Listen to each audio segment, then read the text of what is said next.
Hey, what's up? Hello, everyone. Welcome into Fantasy Filmball, the show where we turn movies into sports and sports into something we don't talk about here. My name is Matt. My name is Dyl, and it's time again for another What Have We Been Watching this week. We have a lot to go over, including some big name titles. But before we dive into that, if you are new here, consider subscribing down below, where we go into Oscar content almost daily here on the channel.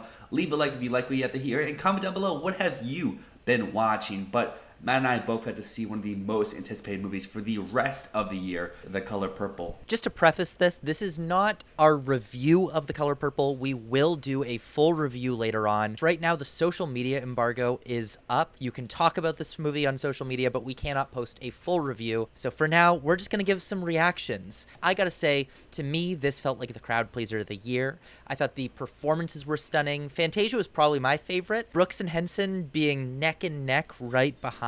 But neither of them were as present in the movie as I really wanted. If I had to go between the acting performances, I guess Fantasia would be 1. I might even put Domingo 2, then Henson 3. I would go with some of the more of the smaller performances like Halle Bailey, who pops in from time to time, including some other people as well.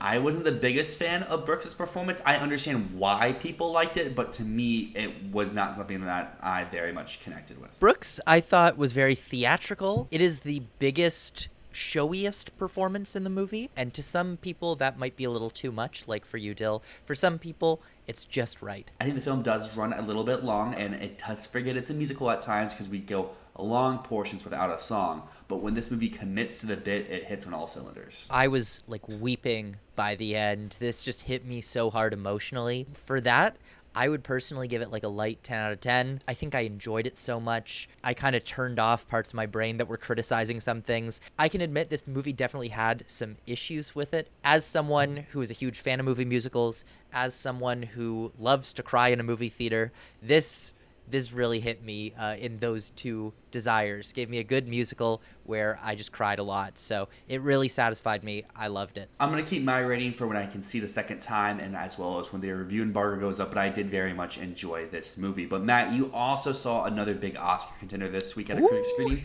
and it was All of Us Strangers, one that you've been hyping up all season long. I just got to say, first things first, anyone who is telling you that this movie is this year's After Sun, I think they're full of shit.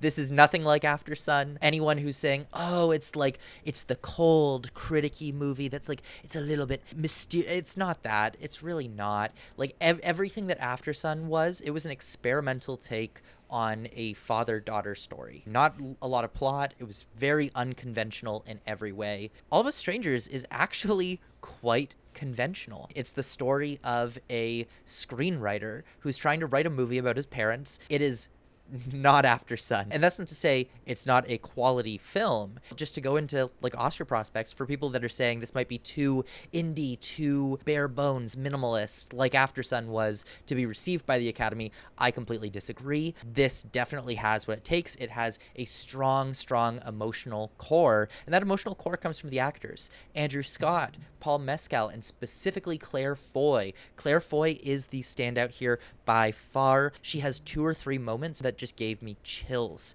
She's quickly becoming one of my favorite performers, with Women Talking last year, with First Man back in 2018, and now with this. Everything she does is gold, and I really hope she can get an Oscar nomination. She is so damn good in All of Us Strangers. I will agree with people who are saying that the ending is a bit of a letdown. I do see the purpose, but I think everything is so emotional, and then it just stops right in its tracks for like a very strange thing that happens at the end. And it sucks because like it's riding on this wave of high emotional tension, and then suddenly it's just like, movie done. I would give this in the end a strong 8 out of 10. I did think it was beautiful, but I didn't love it as much as I wanted to or might have hoped. But this is still going to be a film that I ride with through the Oscar season. I almost gave it a 9 out of 10, but the ending just sort of pushes me away from that, so it's a strong 8. I saw the meme event of the Oscar season, Never Back Down, Never Give Up. I saw NYAD. Oh, well, the first thing I'm going to say is this is not the meme movie I was promised. No. I don't really see where the memes are at with this movie, but I like the memes, just the movie itself isn't memes. Annette Bening, she plays cocky, arrogant, self-righteous, I think very well. But the performance is way too over the top for me. I was very much disconnected throughout. But on the other hand, Jodie Foster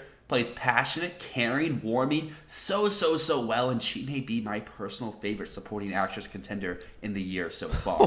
Whoa, really? I mean, it's a week category, and I think she's been my favorite of the ones I have seen so far. I still have Strangers, I still have Ferrari. My God. Who knows? Maybe one of them will come to the top. But on top of her great performance, I thought the makeup work in this movie was so impressive. But there's a lot of screenplay issues, specifically with the flashback sequences. Not only are they filmed awfully, but they add nothing, and all they do is make it more jumbled, make it more cluttered, and give you this weird feeling that I don't think the movie's trying to put off, but you definitely feel throughout. The pacing is not that good. I get you can't really do pacing with a movie where a swimmer does the same swim 4 different times on camera. I thought the first swim was great when they were going to the one in the past using the real footage. That was great. It's like, oh my gosh, this movie's actually good. And then the first swim when she goes out as her old age, I was like, okay, I'm on it. And then the second, the third swim, the fourth swim, like, oh, okay, we're losing all the pacing we have going here. And there's just some awful creative choices made throughout. But I did find NYAD enjoyable. It's nothing to write home about. But even more importantly, what did your grandma think of it?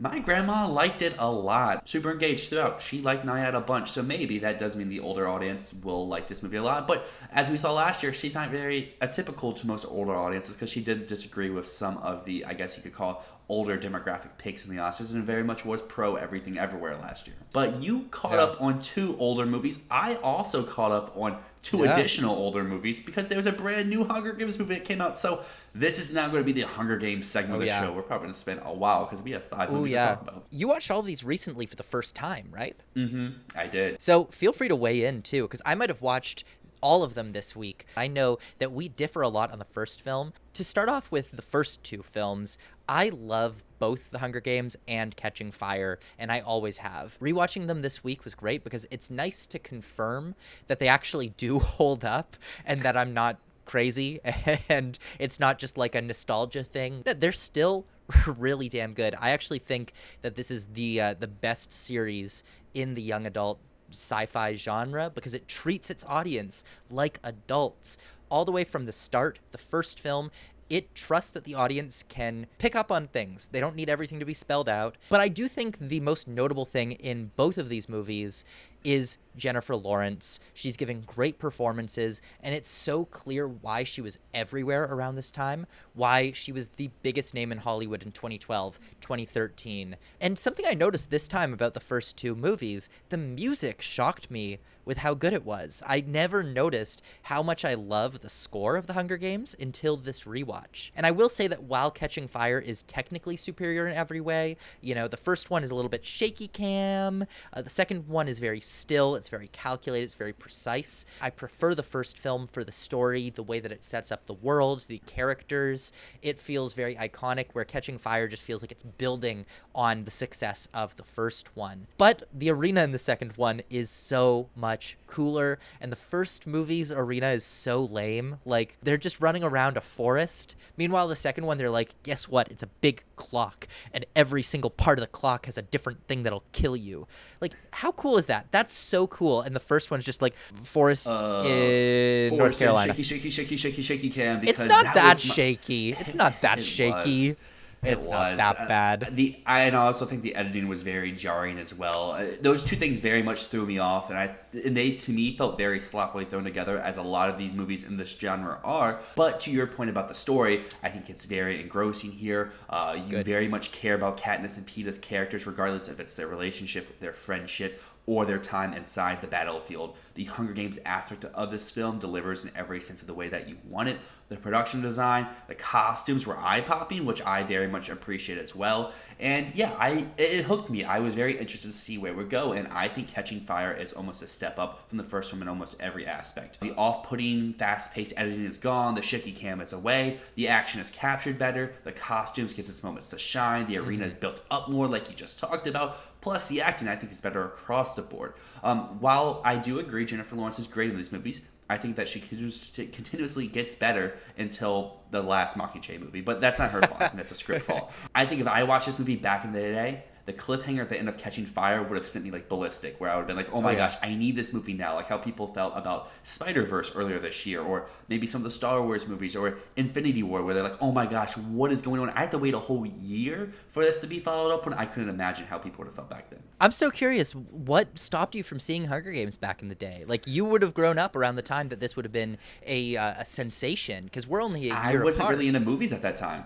Were you, I didn't like, really go see people much. must have read the books around you, though. Yeah, my brother was a huge fan of them. I just never watched them with him. I think I had seen parts of Catching Fire and Hunger Games just like here and there, but I never sat down to watch the whole thing. I'm a big Jennifer Lawrence fan too, so I know even more shocking. On the other hand, though, we both watched Mockingjay Part 1 and Part 2, and all those good things I said about Catching Fire, they kind of leave the door. Mockingjay Part 1 is a huge step down. I don't know. There's not really much to talk about. It's boring. It's filmed well. Production design's good, costumes are good, but those are the basics. Those are carryovers from the previous movies. What really kills Mockingjay Part 1 and Part 2 for me is what made Hunger Games and Catching Fire so good was the arena, was the games. We don't have the games, so these aren't Hunger Games movies. These are like action spy movies where you have to break into the Capitol and save people and take down Snow, and they just didn't work for me. 1 and 2 didn't work for me. I found 2 a little bit better than 1 just because there was a payoff. Ooh. But some of the script choices, and I don't know, maybe those are from the books as well, make no sense whatsoever. Yes, they are. And very much derived. And Mockingjay Part 2 is very, very dark in tone and in visual. Like, it's a very darkly shot film, but also some of the actions that happen are very, very, like, you could make a case for this to maybe be R if like they actually showed what happened. I mean, that's the case for all of the Hunger Games movies, I'd say. Like, they imply things and they don't show it because they know they can't get away with that, but you know exactly what's going on. Now, for me, while I would give both the Hunger Games and the Hunger Games Catching Fire a 10 out of 10, I do not feel the same way about Mockingjay Part 1 and Part 2. While I've seen the first 2 films countless times, I've only seen Mockingjay Part 1, Part 2 both once before now. So when they first came out in theaters, I mean, you were saying at the end of Catching Fire, you would have been edge of your seat, I need to see what happens next. But when they came out in theaters, I actually decided not to see Part 1 because I wanted to wait for Part 2 because I'd read the book and I went, oh, well, the first half of the book, nothing happens. So if it's a Part 1, nothing's going to happen, and then I'm going to be waiting for another year. So instead, I'm just going to wait. I'll watch Part 1 right before Part 2 comes out, and then I'll go see both. And then when Part 2 came out, I didn't go see that because I was like, I haven't seen Part 1, and to be honest, I can't be asked to do it. Like, I just don't give a shit anymore. I'm not going to go see it. So I didn't see them until years and years later. I think it took me 4 or 5 years to get around to Mockingjay Part 1 and Part 2. And my initial suspicion was wrong because I actually thought that Part 1 is so much better than Part 2. But it's really odd taking this dystopian action movie and turning it into a drama about shooting propaganda films. It's so clearly a Part 1 of a 2-part story. But that said, I think that some of the character work they do here is really fascinating. And my favorite parts of the other Hunger Games movies are the things that happen before the games. The drama, the learning about the characters before they start to kill each other. That's the stuff that I have really loved. But at the same time, even though I love the victory tour in Catching Fire, I would not like that to be a full movie on its own. That would be boring as hell. And Part 1, it's not boring for sure. It just doesn't give you everything that you want in a movie like this. And then Part 2 comes along and it's just kind of a mess. The characters aren't strong. The stakes don't feel that high. They're not clear. And the idea of pods in the Capitol, because they need to make it feel like the Hunger Games and have traps happen, but it's kind of the stupidest idea I've ever heard. Like, you're telling me the Capitol's like willing to destroy all of the property in the city? Like, if you're willing to just blast out every single one of your buildings and apartments and neighborhoods, then just drop a bomb on them. You could easily just have like turrets or drones come in and do the dirty work for you. But no, they have to be dramatic and have a big wave of oil destroy an entire neighborhood. Why? Well, because fuck you. Or the Hunger Games. That's, I guess, just how I feel about the whole movie. It's just so extra and it's so forced. And that's what I feel about the conclusion of Mockingjay Part 2. It's forced, it's rushed, the motivations are unclear, and it's all over the place. So on this rewatch, I moved up Mockingjay Part 1 from a 6 out of 10 to a 7 out of 10, and I'm keeping Mockingjay Part 2 at a 5 out of 10. For me, I would have the original Hunger Games as a 7, Catching Fire as an 8, and then I would have these Mockingjay Part 1 as a 5, Part 2 as a 6. Another thing I really didn't like about these movies was everyone who's not Katniss. They have no point to be there. They basically feel like a caricature of the characters that we know. This could be someone like Peeta, who is not Peeta at all. Or it could be any of the other characters like Woody Harrelson or Mahershala Ali, who pops up as like, we know nothing about these. Or if we did know these characters, they have no real purpose to be here other than like, oh, we know these faces. However, with all that to be said, I went into the Ballad of Songbirds and Snakes on 2 mental states.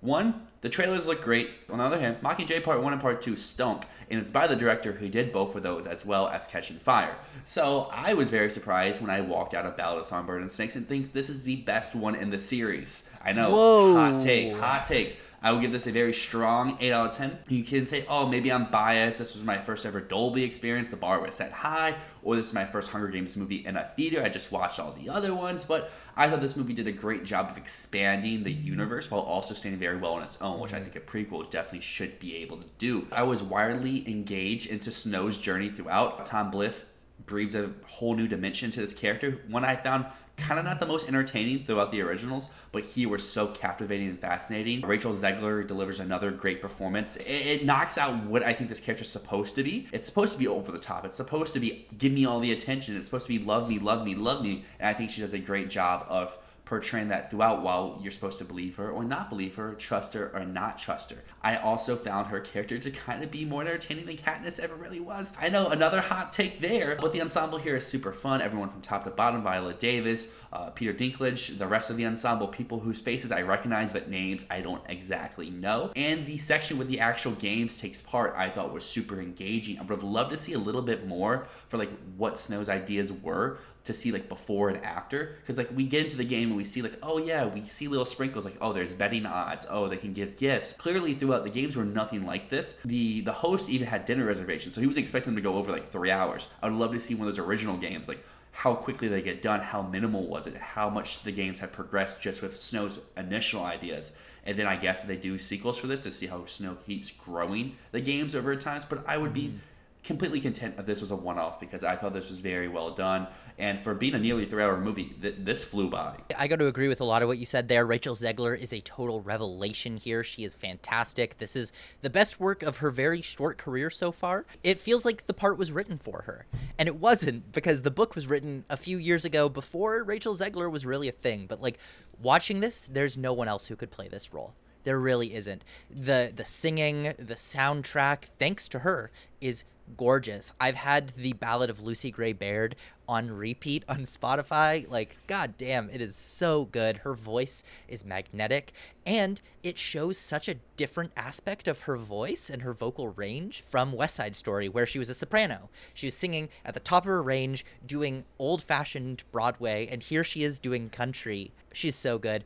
Rachel Zegler, I mean, I would love to see her be in awards contention for this. She will not be, because this is not that type of performance. But just like how Jennifer Lawrence did Hunger Games, which is, you know, was some of her career best work at the time, and then won an Oscar for Silver Linings Playbook that same year, I would love to see Rachel Zegler get a similarly showy role in a more conventional awards movie. I guess like West Side Story.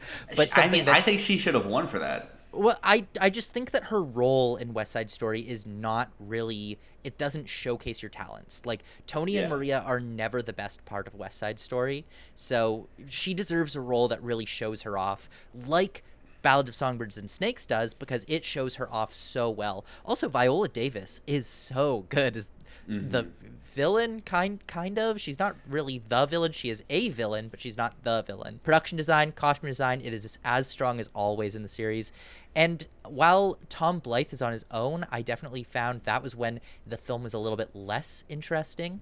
Rachel Zegler was the reason for watching. She was the energy on screen. And while the story worked when she wasn't there.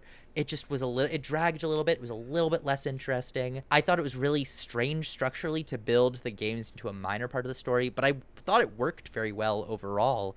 The drama within the games was certainly less interesting than everything outside of it. The romance between Lucy and Coriolanus, that's the highlight of the movie. The games were kind of secondary, which is weird in a Hunger Games movie. I will say, though, the shot of Rachel Zegler covered in snakes singing, shot of the year.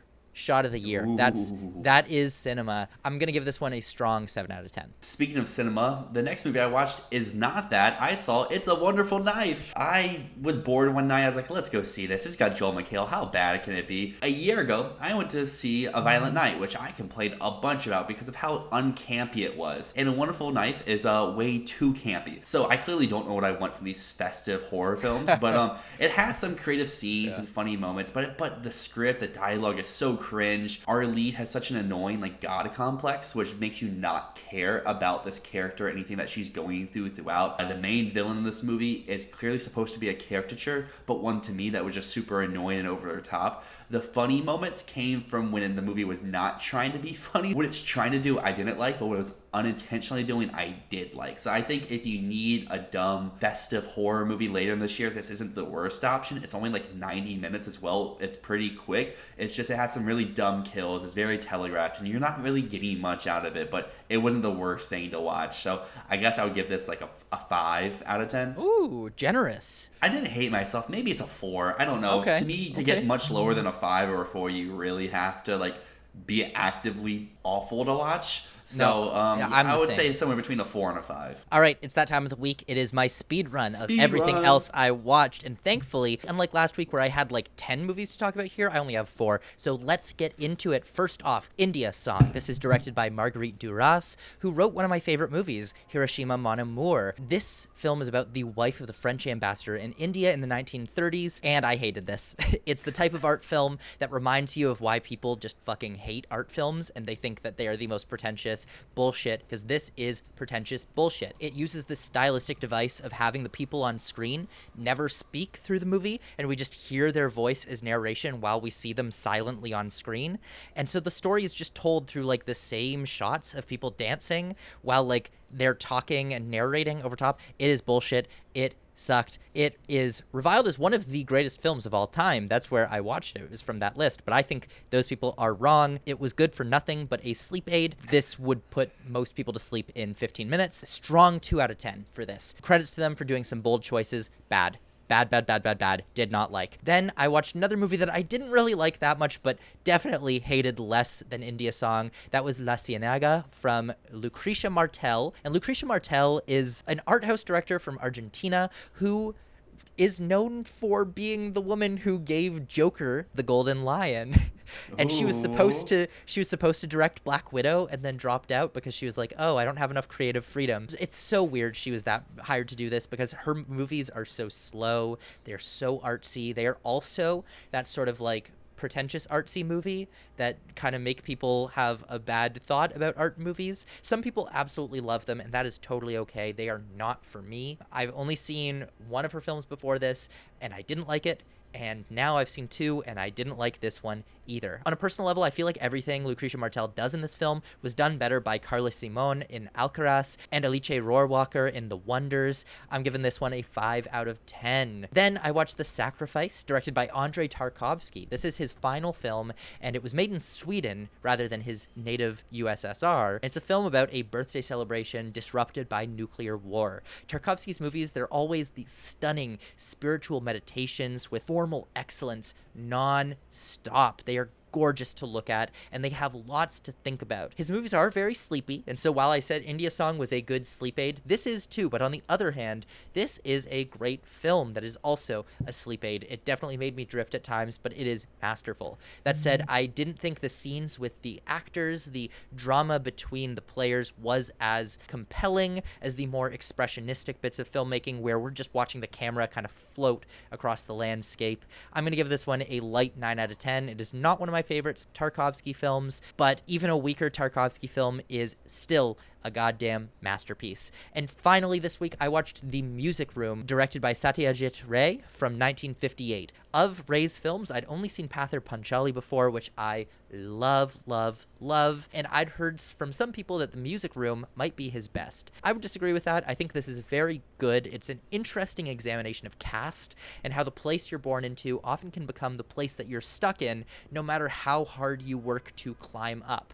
Can you move up the ranks? Also, this had beautiful music. It was very fascinating to just see these scenes where traditional Indian music was played in full. That was very beautiful, but I don't see this as one that I'm going to go back to many times. It was just a good, entertaining watch with some nice stuff to think about. I'm giving this an 8 out of 10, and that's my roundup for the week. So I guess my question with The Music Room, they both talk about cast, Origin, Music Room. Which one does it better? They do it in a different way, because obviously Origin is looking at it from the outside looking in. Origin is an American film that's looking at how caste and prejudice inform those types of power structures around the world, not just in India. And so I think that's a more compelling study of how caste is applied. But The Music Room is a story about an old money guy who has this beautiful music room, and he kind of has this conflict that comes up with his new neighbor. And his new neighbor is someone from a lower caste who was born poor, who has made himself a lot of money.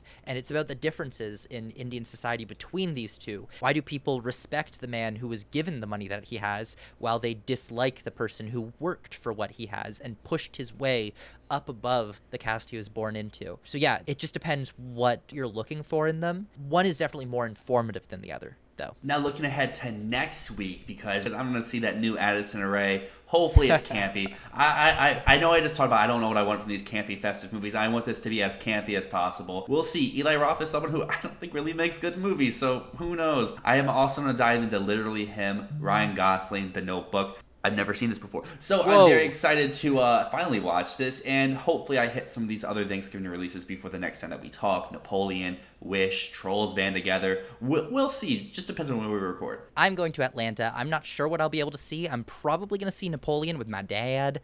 I think I'm going to go see Wish with my partner tonight, so that's going to be very exciting. And then, of course, I got lots of classic movies ahead of me. I'm going to be sitting in the back of a car for 16 hours driving to Atlanta, because that is the trip from Toronto to ATL. So yeah, it's going to be a long one. Actually more than 16 hours, because I am doing that trip both ways. Wow. Ooh, oh my god. Lots so of time. I'm gonna watch a lot of movies and do a lot of Duolingo, and yeah, so my roundup of movies is gonna be a lot longer next week. With that being said, though, if you want to see that long roundup or any of the other movies that we talked about, consider subscribing down below for that video. But until next time, my name is Dyl. And my name is Matt, and this has been Fantasy Filmball.